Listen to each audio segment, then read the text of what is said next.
வணக்கம். அன்பும் அமைதியும் அருளும் வலிமையும் வளமையும் வாழ்வும் நேர்மையும் உண்மையும் புகழும் உங்களுக்கு உண்டாயிருக்கும்படியாக வாழ்த்தி, ஆண்டவரும் மீட்பருமாயிருக்கிற தேவனுடைய திருப்பெயராலே இந்த வார ஞாயிறு சிந்தனைக்காக உங்களை அன்போடு அழைக்கிறேன். இந்த வார வாசகங்கள் ஊடாக நாம் ஆண்டவருடைய வளர்ப்பு எப்படி இருக்கும் என்கிற காரியத்தை நாம் பார்க்கிறோம். முதல் வாசகத்தின் வழியாக ஆண்டவரே நம்மை நட்டு வளர்க்கிறார் என்கிறதனையும், திருப்பாடல் வழியாக ஆண்டவரை நன்றாய் இவர்கள் பாடுகிறார்கள் என்கிறதனையும், இரண்டாவது வாசகத்தின் வழியாக நம்முடைய வாழ்வு, அவரால் நட்டுவிக்கப்பட்டவருடைய வாழ்வு ஆண்டவருக்கு உகந்ததாய் இருக்கும் என்கிற காரியத்தையும், நற்செய்தி வாசகத்தின் வழியாக அது தானாகவே விளைச்சல் தருகிறதா இருக்கும் என்கிற காரியங்களை நாம் இந்த வார வாசகங்கள் ஊடாக உணர்ந்து கொள்கிறோம். முதல் வாசகம் நமக்கு எசேக்கியா தீர்க்கதரிசியின் புத்தகத்திலிருந்து தரப்பட்டிருக்கிறது. இந்த பகுதியிலே நாம் பார்க்கிற காரியத்திலே ஆண்டவர் தாமே கிளையை கிளர்த்து அதை வளர்க்கிறார் என்கிற காரியத்தை நாம் பார்க்கிறோம். அவர் பிடுங்கி, அவர் நட்டு, ஓங்கி உயர்ந்த இடத்திலே அதை வைக்கிறதினாலே அது கனி தந்து சிறந்த கேதுரு மரமாக திகழும். அதிலே அனைத்து வகையான பறவைகளும் வந்து உறைவிடமாக கொள்ளும் என்கிற காரியத்தை ஆண்டவர் முதலாவதாக உணர்த்துகிறார். நாம் ஆண்டவரால் நடப்பட்டிருக்கிறோம். நம்முடைய வாழ்வு ஆண்டவராலே துளிர்க்கிறது. அவருடைய கரத்தினாலே நாம் துளிர்க்கிறபடியினாலே நாம் நல்ல கனி தந்து நம்மிடத்திலே அனைவரும் வந்து தங்கி நம்மிடத்திலே இளைப்பாறை பெறுகிறவர்களாக அவர்கள் இருப்பார்கள். அப்படி நாம் இருப்போம் என்கிற காரியத்தை ஆண்டவர் இங்கே நமக்கு உணர்த்துகிறார். ஆண்டவரால் நடப்பட்ட நம்முடைய வாழ்வு பிறருக்கு பிரயோஜனம் உள்ளதாக, பிறருக்கு தேவைகளை சரி செய்கிறதாக, பிறர் நம்மிடத்திலே வந்து ஆறுதலையும் தேறுதலையும் பெற்றுக்கொள்ளுகிறதாக நம்முடைய வாழ்க்கை மாறும் என்கிற காரியத்தை ஆண்டவர் இங்கே உணர்த்துகிறார். அதனாலே ஆண்டவர் கடைசியாக இங்கே சொல்லுகிறார், நான் ஓங்கிய மரத்தை தாழ்த்தி தாழ்ந்த மரத்தை ஓங்கச் செய்துள்ளேன் என்றும், பசுமையான மரத்தை உலரச் செய்து உலர்ந்த மரத்தை தழைக்கச் செய்வேன் என்றும் ஆண்டவர் கூறுகிறார். அப்படி என்று சொன்னால், எந்த மரத்தினாலே பயன் இல்லையோ அந்த மரத்தை தாழ பண்ணுகிறதும், எந்த மரத்தினாலே பயன் உண்டாயிருக்குமோ அதை உயர்த்துகிறதும் ஆண்டவருடைய கரத்தில் இருக்கிறது. ஆண்டவர் தான் இதை செய்கிறார் என்கிற காரியத்தை நாம் உணர்ந்து கொள்ளுகிறோம். இன்று நம்முடைய வாழ்வு நம்மிடத்திலே 4 பேர் வந்து ஆறுதல் பெறுகிறதா இருக்கிறதா? அப்படி என்று சொன்னால் ஆண்டவர் நம்மை இன்னும் மேலே உயர்த்துகிறார். நம்முடைய வாழ்விலே நம்மிடத்திலே வந்து அவர்கள் ஆறுதல் பெறாதபடிக்கு நம்முடைய வாழ்வு இருக்கும் என்று சொன்னால் நம்முடைய வாழ்வு இன்னும் கீழே தாழ்ந்து போகும், தாழ்கிறது. இதை ஆண்டவர் செய்கிறார் என்று நாம் உணர்ந்து கொள்ள வேண்டும். நம்முடைய படிப்பினை இந்த நாளின் முதல் வாசகத்திலே ஆண்டவர் நம்மை நட்டு வளர்க்கிறாரா என்கிறதை நாம் உணர்ந்து கொள்ள வேண்டும். இந்த உலகத்தின் பார்வைக்கு நாம் எப்படி தோன்றுகிறோம் என்பது அல்ல, நம்முடைய பார்வைக்கு நாம் எப்படி தோன்றுகிறோம் தேவனுடைய பிரசன்னத்தில் என்பதுதான் இங்கே மிக முக்கியமான காரியம். நாம் தேவனாலே நடப்பட்டோம் என்று சொன்னால் நமக்கு தெரியும் யாராவது அவர்களுக்கு நம்முடைய வாழ்க்கையினாலே பலன் இருக்கிறதா என்று சொல்லி. ஆக நாம் கற்றுக்கொள்ள வேண்டிய காரியம், முதலாவது நாம் அடுத்தவர்களுக்கு பலன் தருகிறவர்களாய் இருக்க வேண்டும், ஆறுதல் தருவர்களாய் இருக்க வேண்டும். இரண்டாவதாக திருப்பாடல் வழியாக நாம் கற்றுக்கொள்ளுகிறது, ஆண்டவருடைய புகழை இவர்கள் பாடுகிறவர்களாக இருப்பார்கள். அவர்கள் ஆண்டவருடைய இல்லத்திலே நடப்பட்டு அவருடைய முற்றங்களிலே செழி தொங்குகிறவர்களாய் இருப்பார்கள் என்கிற காரியத்தை நாம் பார்க்கிறோம்.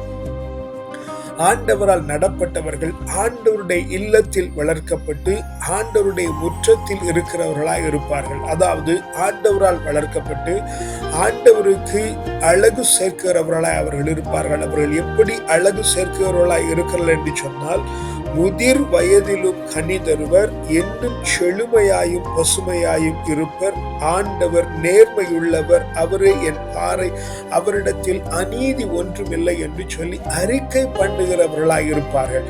ஆண்டவரால் நடப்பட்ட நாம், அவராலே வளர்த்தெடுக்கப்பட்ட நாம், அவராலே உயர்த்தப்பட்ட நாம், பலர் நம்மிடத்திலே தங்குகிறவர்களாக இருக்கிற நாம், நம்முடைய வாழ்வு தேவனிடத்திலே நடப்பட்டிருக்கிறதுனாலே, தேவ சமூகத்திலே இருக்கிறதினாலே, தேவனாலே நாம் வளர்க்கப்பட்டிருக்கிறதினாலே, நம்முடைய முதிர்ந்த காலங்களிலும் நாம் நல்ல கனி தந்து ஆண்டவருடைய நீதியை, ஆண்டவருடைய நேர்மையை, ஆண்டவருடைய நன்மைத்தனங்களை ஜனங்களுக்கு விளம்புகிறவர்களாக இருப்போம். அப்படிப்பட்டவர்களாய் நாம் ஆண்டவரால் வளர்த்தெடுக்கப்படுகிறோம் என்கிற காரியத்தை நாம் உணர்ந்து கொள்கிறோம். ஆக ஆண்டவரால் நடப்பட்டு, ஆண்டவரால் வளர்க்கப்பட்டிருக்கிறதினாலே நாம் ஆண்டவருக்கு நன்றி செலுத்துகிறவர்களாய், ஆண்டவருக்கு நன்றி செய்கிறவர்களாய், அவருடைய பெயருக்கு புகழ் பாடுகிறவர்களாய் நாம் மாறுகிறோம்.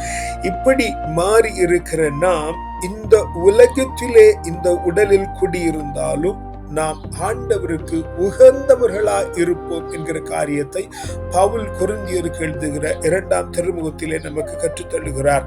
அதாவது நாம் எப்பொழுதும் இந்த உடலில் இருந்தாலும் நம்முடைய குடியிருப்பு என்பது ஆண்டவரிடத்திலே இருக்கிறது.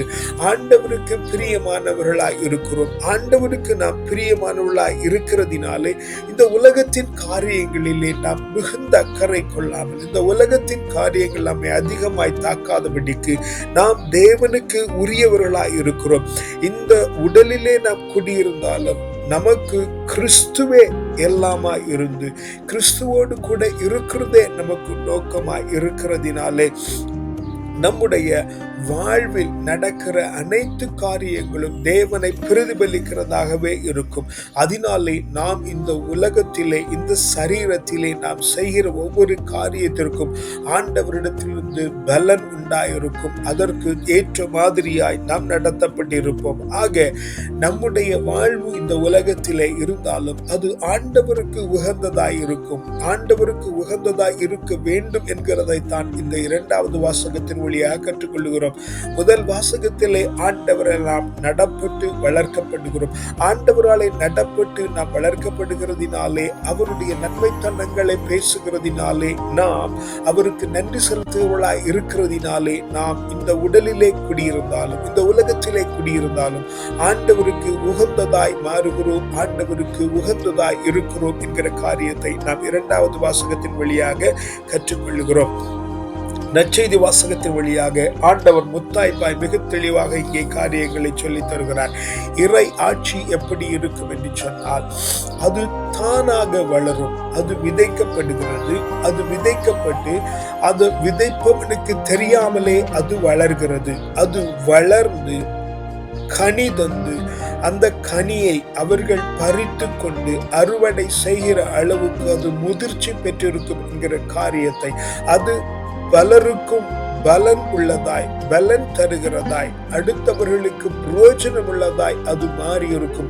அதுவே இறை ஆட்சி என்கிறதை ஆண்டவர் நமக்கு இந்த இடத்திலே விளங்க பண்ணுகிறார். அவர் அங்கே சொல்லுகிறார், அது கடுகு மணி விதைக்கு ஒப்பாகும். அது நிலத்திலே விதைக்கப்படும் பொழுது விதைகளிலே மிகச் சிறியதாய் இருந்தாலும் முளைத்தெழுந்து பெரியதாகி வானத்து பறவைகள் அதன் நிழலில் தங்கக்கூடிய அளவுக்கு அது பெரியதாக இருக்கும். ஆக நம்முடைய வாழ்வு இந்த நாளிலே எப்படி இருக்கிறது?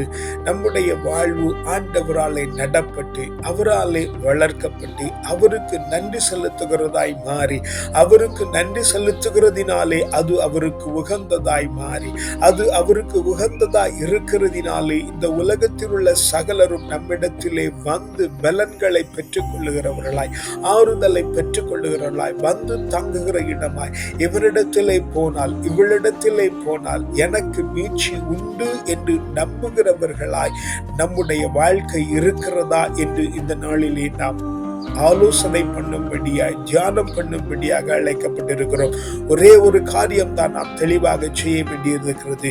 நம்முடைய வாழ்வு ஆண்டவராலே நடப்பட்டிருக்கிறது என்கிறதை நாம் முதலாவது உணர வேண்டும். நாம் இந்த உலகத்திலே அழைக்கப்பட்டிருக்கிறது, அனுப்பப்பட்டிருக்கிறது ஆண்டவராலே அவருடைய காரியமாக அனுப்பப்பட்டிருக்கிறோம். நம்முடைய பெற்றோருக்கு நாம் பிறக்கிற பொழுது ஆண்டவர் நம்மை அங்கே பிறக்க பண்ணி இருக்கிறார். நம்முடைய வாழ்வு சூழலிலே ஆண்டவர் நம்மை அங்கே பிறக்க பண்ணி இருக்கிறார். ஆக நாம் நடப்பட்டது ஆண்டவரால் என்கிற கருத்தாழ்மையை நாம் முதலில் கொண்டிருக்க வேண்டும்.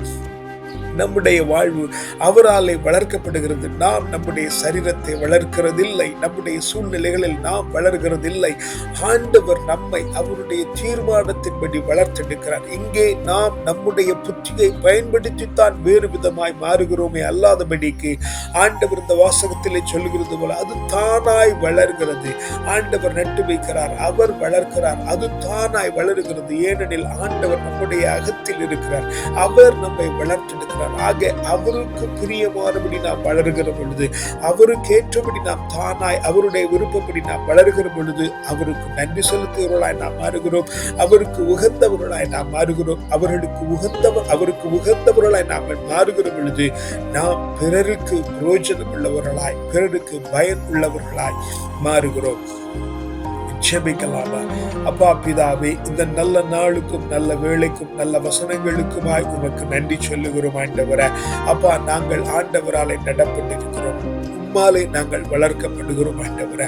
உம்மாலே நாங்கள் வளர்க்கப்படுகிறதினாலே ஆண்டவரே எங்களுடைய வாழ்வு முழுவதும் ஆண்டவர் உமக்கு நன்றி செலுத்துகிறதாய் தேவரீர் எங்களுடைய வாழ்க்கையை மாற்றுவீராக. நீதியை நேர்மையானதை செய்து ஆண்டவர் உமக்கு நன்றி பகிர்வர்களாய் மாறி, அதனாலே நாங்கள் நீதியையும் நேர்மையும் செய்கிறதினாலே ஆண்டவரே நாங்கள் உமக்கு பிரியமானவர்களாய் மாறி, உமக்கு நாங்கள் பிரியமானவர்களாய் இருக்கிறதினாலே ஆண்டவரே சகல ஜனங்களும் எங்களிடத்திலே வந்து தங்கி உமக்கு பிரியமானது எங்களிடத்திலே பெற்று சென்று உம்மை போற்றுகிறவர்களாகவும் துதிக்கிறவர்களாகவும் உமக்கு உரியவர்களாகவும் அவர்கள் மாறும்படியா எங்களுடைய வாழ்க்கையை மாற்றுகிறதற்காக உமக்கு நன்றி செலுத்துகிறோம். துதி கன மகிமெல்லாம் ஒருவருக்கே செலுத்துகிறோம். அப்பா, வல்ல மீட்பரி நாமத்தினாலே ஜெபிக்கிறோம் ஜீவனுள்ள நல்ல பிதாவே. ஆமென், ஆமென், ஆமென். கர்த்தர் உங்களை ஆசீர்வதிப்பாராக. சமாதானம்.